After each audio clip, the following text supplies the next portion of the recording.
मैं EMP table almost मैंने last lecture में आपको बताया है कि कैसे यूजर क्रिएट करते हैं, क्या करते हैं। इवन ग्रुप में मैंने कमांड भी भेजा हूँ। बट ठीक है, अभी कैसा है, अगर आपको ईएमपी टेबल में डेटा इंसर्ट करना है तो मैं दिखा देता हूँ। अगर मैं ऐसा लिखता हूँ कि सिलेक्ट स्टार फ्रॉम ईएमपी, ऐसा लिखता हूँ तो इस तरह से डेटा आता है। लेकिन अगर आप लिखेंगे select empno comma E name comma job sal empno E name, देखो empno E name job sal और मैनेजर नाम का कॉलम ले लेता हूँ, मैनेजर ईएमपी, ये डेटा आपको दिख रहा है। अब कैसा है कि अभी भी फिर भी दो कॉलम बच गए ना। आप देखिए ईएमपीएनओ E name job sal, empno E name, अगर आप देख रहे हैं ईएमपीएनओ E name job cell manager, ये कॉलम तो ले लिया, लेकिन मैनेजर के बाद भी आपको कॉम और डिपार्टमेंट नंबर। तो मैं जाता हूँ, ये दूसरी बार में सिलेक्ट कर देता हूँ, select empno comma com comma डीपीटीएनओ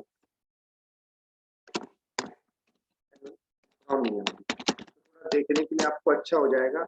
अब ये डेटा है दोनों ईएमपी, तो मैं जाता हूँ और मैं क्या कर देता हूँ, मैं आपको ये डेटा शेयर कर देता हूँ। आपको इंसर्ट करना है, तो मैं ये डमी डेटा आप लोगों को भेज देता हूँ। आपको इंसर्ट क्वेरी ऑलरेडी, जो स्ट्रिंग होगा उसको सिंगल कोट्स में देना, जो स्ट्रिंग होगा उसको कैसा देना, सिंगल कोट्स में देना। तो मैं जाता हूँ,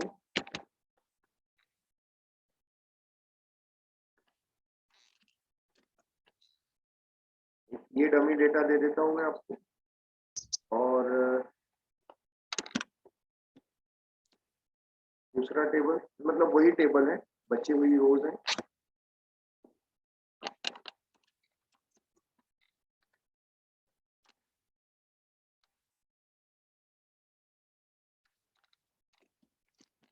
वो मैं यहाँ से लेता हूँ, तो आप देख सकते हैं अब आपके पास ईएमपी टेबल का डेटा भी आ गया। तो आप डेटा क्या कर देना, इंसर्ट कर देना, सिलेक्ट, हालांकि डीईपीटी ऑलरेडी है, लेकिन फिर भी मैं दोबारा से फिर से दे रहा हूँ।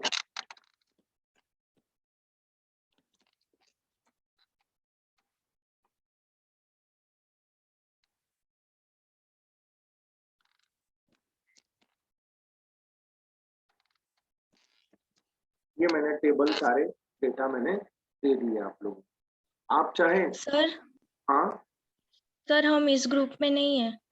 हाँ, मैं भेज दूंगा आपको, और दूसरे ग्रुप में ना मैं आपको भेज दूंगा, जस्ट ठीक है, भेज दूंगा क्लास के बाद जो है ना, मैं इस ग्रुप में भेज दूंगा। ज्यादा है तो आप ये सेशन इस तरह से रिकॉर्ड करके स्टॉप कर सकते हैं, और स्टॉप करके भी फिर क्या कर सकते हैं, आप देख सकते हैं। तो ये जो चीजें आप देख रहे हैं, ये भी आप यहाँ से क्या कर सकते हैं, देख सकते हैं। लेकिन फिर भी आप डीएस वाले ग्रुप में हो ना? Yes sir. Yes sir. ठीक है ना, मैंने डीएस वाले ग्रुप में भी भेज दिया हूँ वैसे। और बाकी जो लोग ये दोनों भी ग्रुप में नहीं है, तो प्लीज मुझे रिक्वेस्ट कर देना, मैं भेज दूंगा उनको। डीएस वाले ग्रुप में भी मैंने भेज दिया हूँ। ओके, और ये डेटा दिख रहा है आप लोगों को यहाँ भी, और डीईपीटी टेबल का भी, तो आप आराम से क्या कर सकते हैं, इंसर्ट करते हैं। जहाँ वैल्यू ब्लैंक है वहां नल लिखना, NULL, सिंगल कोट्स में मत लिखना इंसर्ट करते समय। That's it. तो चलिए हम आगे बढ़ते हैं सर। अगर आपको याद होगा तो मैं लास्ट लेक्चर में मैंने आपको ग्रुप बाय क्लॉज पढ़ाया था, और मैंने बोला था, और हमारी जो क्वेरी चल रही थी हम यहाँ पे थे। अगर आपको याद होगा, जब मैं लिखता था सिलेक्ट DEPTNO कॉमा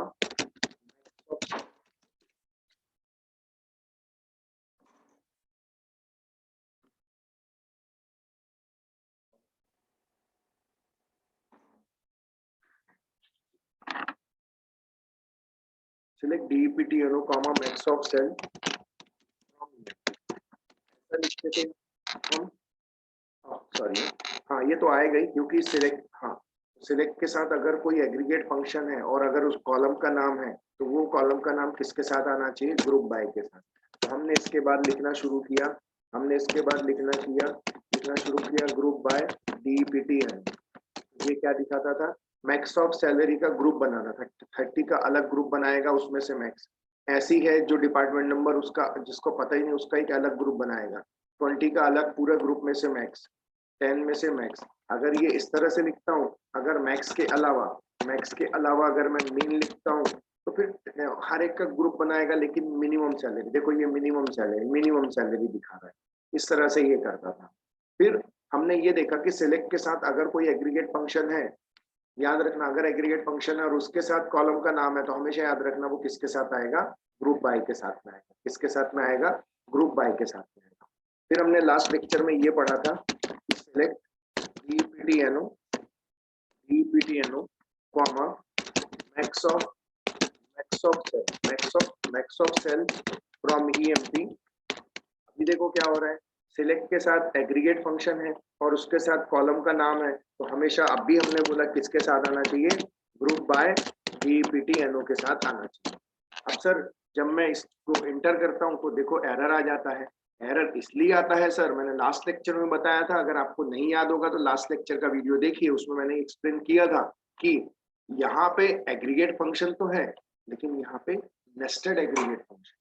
कैसा एग्रीगेट फंक्शन, नेस्टेड मतलब फंक्शन के अंदर फंक्शन है, that is called as nested aggregate function. तो याद रखना कभी भी अगर नेस्टेड एग्रीगेट फंक्शन है, अगर कभी भी नेस्टेड एग्रीगेट फंक्शन है तो याद रखना उसके साथ कभी भी कोई सिलेक्ट कॉलम नहीं आता, उसके साथ कभी भी कोई सिलेक्ट कॉलम आप नहीं लिख सकते।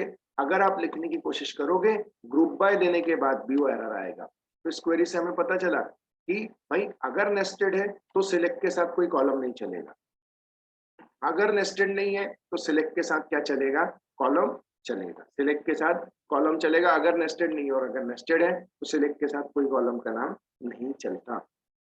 तो देखो जब हम गए थे और हमने ये कॉलम का नाम हटा दिया, ये कॉलम का नाम हम क्या कर देते, हटा देते। हटाने के बाद जब हम रन करते हैं उसके बाद लिखा है ना लास्ट में ग्रुप बाय DEPTN, और मैं इंटर करता हूँ, और जैसे और मैं क्या कर देता हूँ, इंटर कर देता हूँ, मैं जाता हूँ। अब आप देखो उसने क्या किया, मैक्स ऑफ बोला ना, तो इंटरनली उसने कुछ ऐसा किया सर, समझिए इस चीज को। मुझे बताइए जब मैं इतना लिखता हूँ select max of sal from EMP group by DEPTN, पता है ये क्या करता है, ये मैक्स क्या करता है, 10 का अलग ग्रुप बनाएगा, 20 का अलग ग्रुप बनाएगा, 30 का अलग ग्रुप बनाएगा, और ग्रुप बना हर ग्रुप की मैक्सिमम सैलरी लाएगा, हर ग्रुप की क्या लाएगा, मैक्सिमम सैलरी। ये हर ग्रुप की मैक्सिमम सैलरी, देखो मैक्सिमम सैलरी ला दिया हर डिपार्टमेंट नंबर ग्रुप की। लेकिन जब मैं जाता हूँ और इसी क्वेरी को इस तरह से लिखता हूँ, अब ये क्या करेगा, इनर वाला मैक्स ने ग्रुप बनाया और उसमें से क्या लेके आया, max of salary her group की लेके आया। आउट वाले मैक्स ने क्या किया, ये पूरे इसमें से जो मैक्सिमम सैलरी है वो क्या करता है, लाता है, इस तरह से ले आता है। लेकिन सर जब आप ऐसा लिखने जाओगे ना, आप ये भी नहीं दोगे, सिंपली ऐसा लिखोगे select max of sal from EMP, ऐसा लिखोगे, और यहाँ पर भी लिखोगे सिलेक्ट, जब मैं ऐसा लिखता हूँ ना select max of sal from EMP, और मैं इंटर करता हूँ और मैं क्वेरी को रन करता हूँ, मैं जाता हूँ और मैं क्वेरी को रन करता हूँ, तो देखो अभी भी कितना आया, 5000 आया। मैं सिर्फ आपको इतना बताना चाहता हूँ सर, आप ये भी देखोगे मैक्स ऑफ सेल 5000 ही ला रहा है, ये भी 5, तो सर बेटर है ना ये लिखें। लेकिन ऐसा नहीं होता सर, दोनों क्वेरी में बहुत जमीन आसमान का डिफरेंस है। जब हम उसको इंटरप्रेट करते हैं, मैटर आउटपुट नहीं करता सर, मैटर इंटरप्रिटेशन भी करता है कि आप क्या समझ रहे हो उस क्वेरी से। इस क्वेरी में और उस क्वेरी में क्या डिफरेंस है सर, समझो।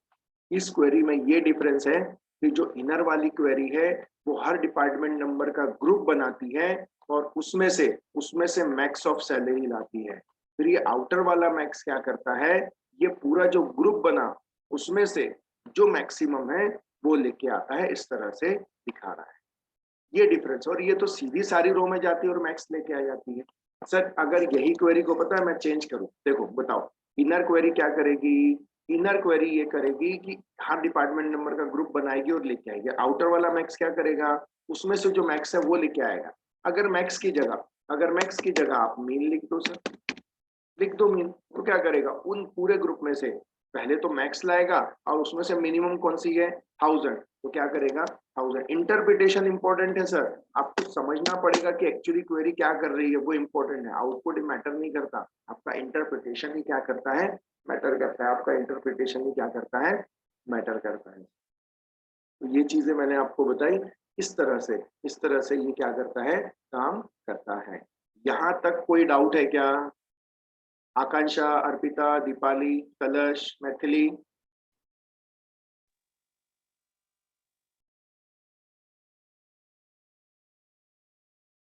निकिता, प्रणय, प्रियंका, पूरब, नो सर, नहीं है डाउट।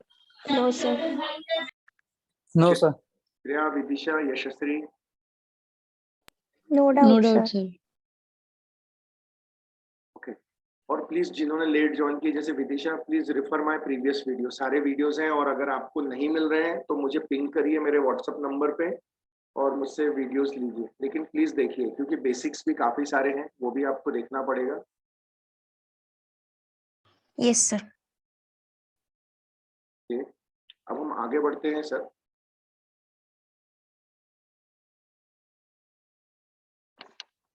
अब मैं जाता हूँ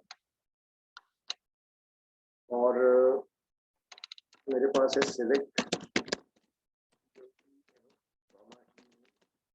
जॉब सेल DPTL,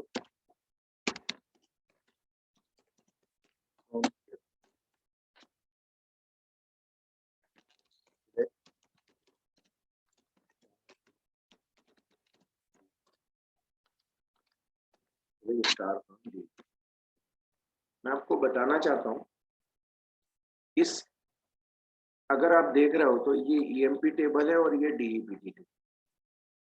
मैं आपको बताना चाहता हूँ सर कि ये जो DEPT टेबल है ना, ये पेरेंट टेबल है, और जो ये EMP टेबल है ना, ये चाइल्ड टेबल है। आगे चल के कंस्ट्रक्ट में पढ़ेंगे ये क्यों पेरेंट है, क्योंकि ये टेबल का जो कॉलम है ना डिपार्टमेंट नंबर, ये टेबल का जो कॉलम है डिपार्टमेंट नंबर, ये डिपार्टमेंट नंबर को रेफर कर रहा है EMP टेबल का ये DEPT EMP टेबल का ये DEPT कॉलम क्या कर रहा है, रेफर कर रहा है। इसलिए साइज देख के मत डिसाइड करना कि ये पेरेंट है और ये चाइल्ड है, ये छोटा है तो चाइल्ड है, नहीं। उनकी रिलेशनशिप से डिफाइन करेंगे कि कौन पेरेंट है और कौन चाइल्ड है। तो याद रखना, पेरेंट है DEPT, चाइल्ड है EMP टेबल है। आप देख सकते हैं इस तरह से, ये जो है ये क्या है, ये पेरेंट टेबल है और ये चाइल्ड टेबल। तो DEPT टेबल का DEPT कॉलम को जो रेफर कर रहा है, EMP टेबल का DEPT कॉलम क्या कर रहा है, रेफर कर रहा है। चलिए अब मैं आगे बढ़ता हूँ और मैं क्वेरी की तरफ जाता हूँ। मैं जाता हूँ, मेरा नेक्स्ट क्वेश्चन है कि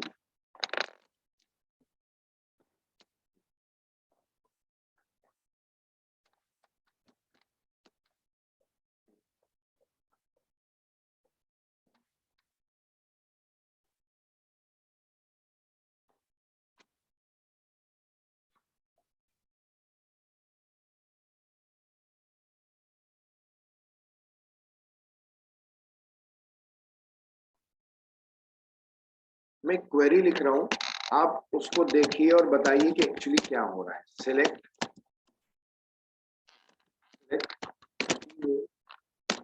ename comma ename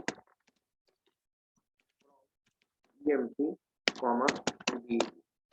देखो अब एक नई चीज बता रहा हूँ, इसमें क्या हो रहा है, ename जो आ रहा है ना, वो आ रहा है EMP टेबल से, ename आ रहा है EMP टेबल से, और जो डीनेम आ रहा है वो आ रहा है DEPT टेबल से। इसलिए लिखा है from EMP comma DEPT। Sir पहले EMP ही लिखना जरूरी है, बाद में DEPT लिखना ही जरूरी नहीं, आप कोई भी लिखो लेकिन लिखना पड़ेगा। सर आपने दो टेबल के नाम क्यों दिए आपने, क्योंकि दो अलग अलग टेबल से डेटा एक एक कॉलम आप फेच करके ला रहे हो, इसलिए हमने दिया। Select ename comma dname from EMP comma DEPT where जो EMP है ना, EMP का जो DEPT है, EMP का जो DEPT है, और जो DEPT टेबल का जो DEPT है, जब दोनों इक्वल होंगे तब वो रो क्या करके लाओ, फेच करके लाओ। इसको समझो, ध्यान से देखो अच्छे से, और ईएमपी टेबल और डीईपीटी टेबल की तरफ देखो और स्टडी करने की कोशिश को कि क्या कर रहा है। 2 मिनट ध्यान से देखो कि क्या हो रहा है, ये क्वेरी क्या कर रही है। और मैं बता दूं आपको, सर आपने यहाँ जब ई नेम डी नेम लिखा तो नॉर्मल लिखा ईएमपी डीईपीटी, लेकिन आप जब डीईपी लिख रहे हो तो ऐसा क्यों बोल रहे हो कि ईएमपी का डिपार्टमेंट नंबर, डीईपीटी का डिपार्टमेंट नंबर। तो वो भी डाउट क्लियर कर दूं, क्या है ना, ये डीईपीटी कॉलम सेम ईएमपी टेबल में भी है और डीईपीटी कॉलम सेम नाम का डीईपीटी में भी। इससे क्या होगा, कंपाइलर कंफ्यूज हो जाएगा और वो समझ नहीं पाएगा कि ये डीईपीटी कॉलम में कहाँ से लाऊं। इसलिए हम बोल रहे हैं ईएमपी का डिपार्टमेंट नंबर और डीईपीटी का डिपार्टमेंट नंबर। इस चीज को समझो कि ये क्या कर रहा है। 2 मिनट अच्छे से स्टडी करो, देखो ध्यान से कि क्या कर रहा है।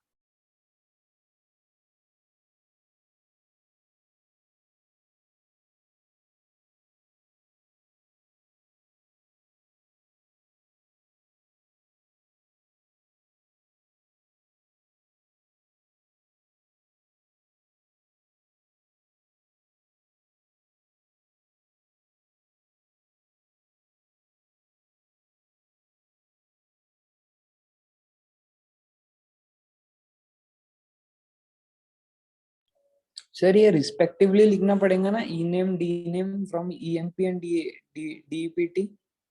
नहीं चलता है, मतलब अगर आपने पहले ईनेम लिखा और यहाँ पहले डीईपीटी लिख दिया तो कोई फर्क नहीं पड़ता, चलता है। Okay sir.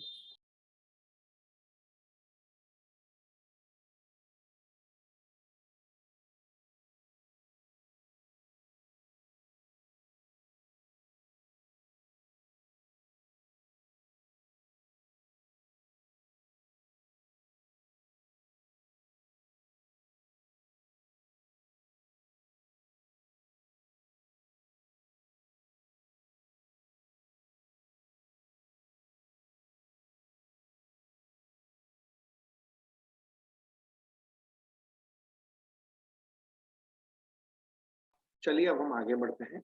अब देखिए एक्चुअली क्या हो रहा है। देखो ई नेम लाएगा ईएमपी से, अब समझना मैं इंटरप्रिटेशन बता रहा हूँ। ई नेम लाएगा ईएमपी से, डी नेम लाएगा डीईपीटी से। वेयर वेयर क्या करेगा वो, पहली बार पहली रो में ईएमपी का डिपार्टमेंट नंबर, पहली बार उसको कितना मिलेगा 10, तो यहाँ पे आएगा 10। फिर जाएगा डीईपीटी का डिपार्टमेंट नंबर, उसको कितना मिलेगा, यहाँ भी 10। तो दोनों इक्वल हो गए ना। जब दोनों इक्वल हो गए तो वो क्या करेगा, ई नेम क्या लाएगा स्मिथ, और वहां से डी नेम क्या उठा देगा अकाउंटिंग। तो आपके आउटपुट में आएगा पहला रो आएगा स्मिथ और लिख के आएगा अकाउंटिंग। रोज आगे पीछे हो सकती हैं लेकिन आउटपुट आएगा ये।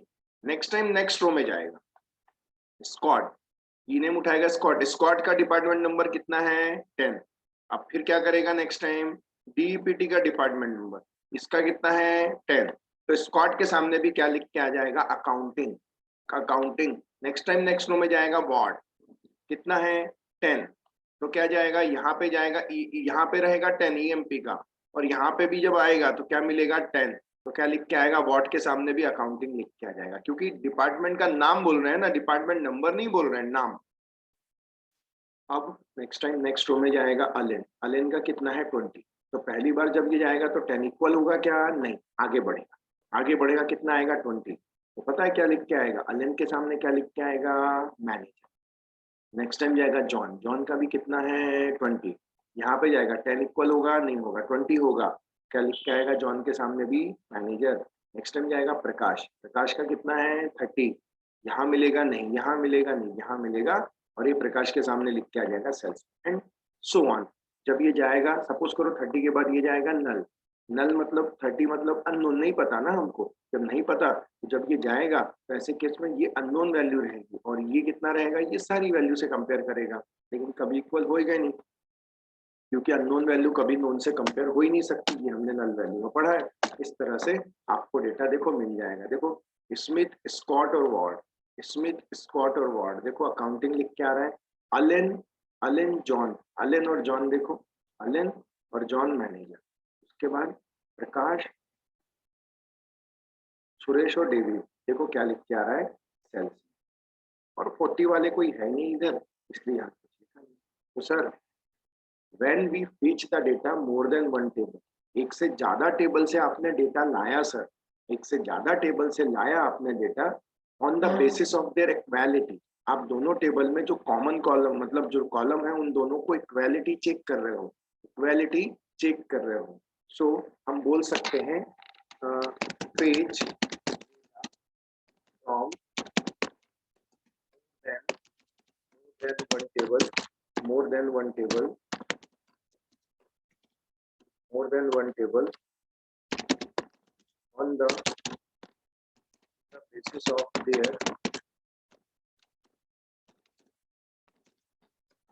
of their equality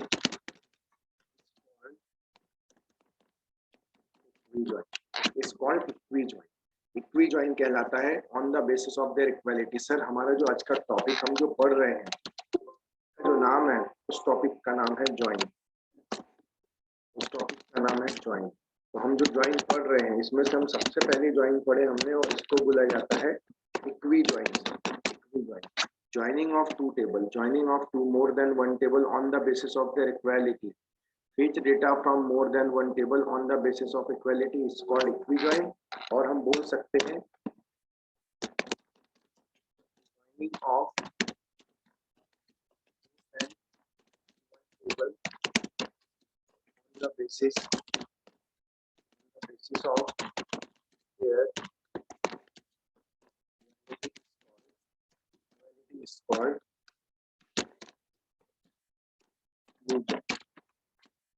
इक्विजॉइन। और इसको क्या बोला जाता है? इक्विजॉइन बोला जाता है।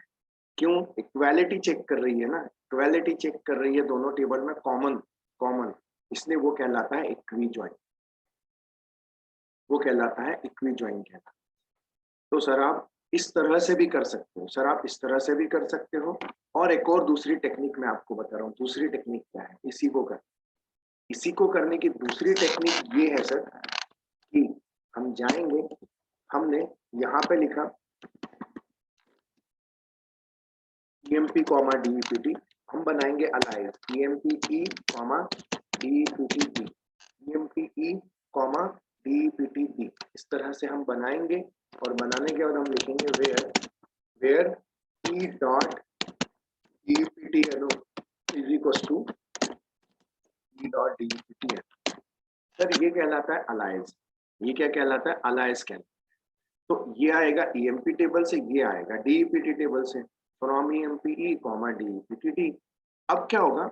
ये E मतलब ये कहलाता है अलाइज, ये D मतलब कहलाता है अलाइज। ये अलाइज जो होता है ना सिर्फ इसी क्वेरी के लिए काम करेगा।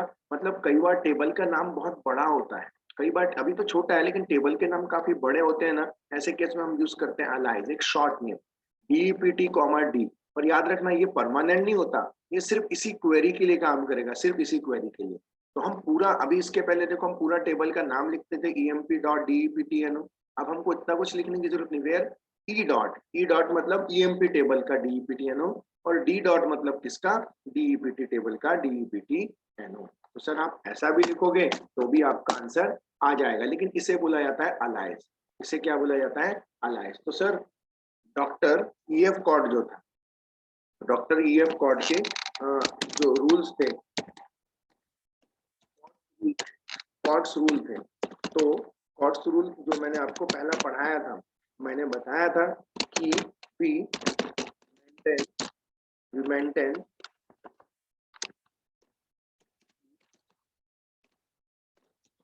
maintain data in the form of rows and columns, but also maintain in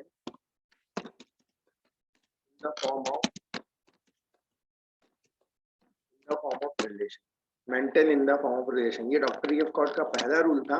वो ये बोलते थे कि भाई आपको सिर्फ डेटा रोज और कॉलम में मेंटेन करने से नहीं चलेगा, उसको रिलेशन में मेंटेन करना पड़ेगा। रिलेशन मतलब कोई रिलेट तो भी करना चाहिए, कोई तो भी रिलेशंस होना चाहिए, अदरवाइज वो डेटा कोई काम का नहीं है। डॉक्टर EF कॉर्ड का एक कहना ये भी है,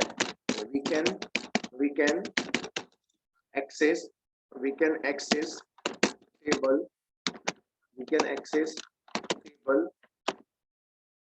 table हम टेबल को एक्सेस कर सकते हैं यूजिंग क्या, किस तरह से हम किसी टेबल को क्या कर सकते हैं, एक्सेस कर सकते हैं। तो किसी टेबल को एक्सेस करने का, किसी टेबल को जो एक्सेस करना है उसको करने के कई सारे रास्ते हैं, उसको करने के कई सारे रास्ते हैं। किसी टेबल को एक्सेस करने के लिए कई सारे रास्ते हैं। इसमें से मैं बताना चाहता हूँ, अलग अलग ऑप्शंस बताना चाहता हूँ मैं आपको।